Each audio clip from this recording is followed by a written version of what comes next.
The news of the military coup in Burundi, one of the 5 member states of the East African Community, was received with shock at the EAC headquarters in Arusha, Tanzania. That must be coming out of frustrations of what is happening in Burundi. Because you cannot be governing a country where citizens are running away from the same country. It's unfortunate that there's been a coup. This thing of governance in Burundi has degenerated to that level.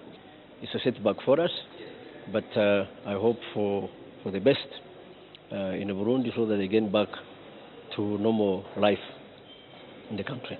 The announcement of the coup by former Army Chief General Godfrey Niyombare came as the regional heads of state, including President Yoweri Museveni, were holding an extraordinary summit in Dar es Salaam, Tanzania, to discuss the crisis in Burundi.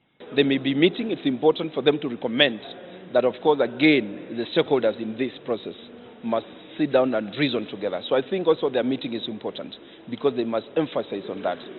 It began after President Pierre Nkurunziza sought to seek a third term in office. As members of the East African Legislative Assembly were holding the afternoon session, news of the coup trickled in, sending fear that Burundi could lose its membership in the community. This is a serious crisis. We are seated in an assembly with members from Burundi, and if there are questions arising as to whether Burundi continues to be a member of the East African Community, then obviously that should be sorted out as quickly as practicable. Now that it is a coup, it definitely goes against the letter and the spirit of the treaty. So that creates a very serious contradiction. There is a summit meeting, so the summit should be able to pronounce itself on that matter. In the event that he takes oath, obviously is in charge of Burundi, who is not elected. Of course, that now remains a question, and I think the summit before taking off, they should deal with that question. MPs from Burundi could be seen pondering their next move as they reflected on the events back home. They were hesitant to comment about the situation. Depending on how the regional heads of state react to the coup leaders, Burundi could lose its membership of the community and have 9 seats in the regional parliament until democratic elections are organized.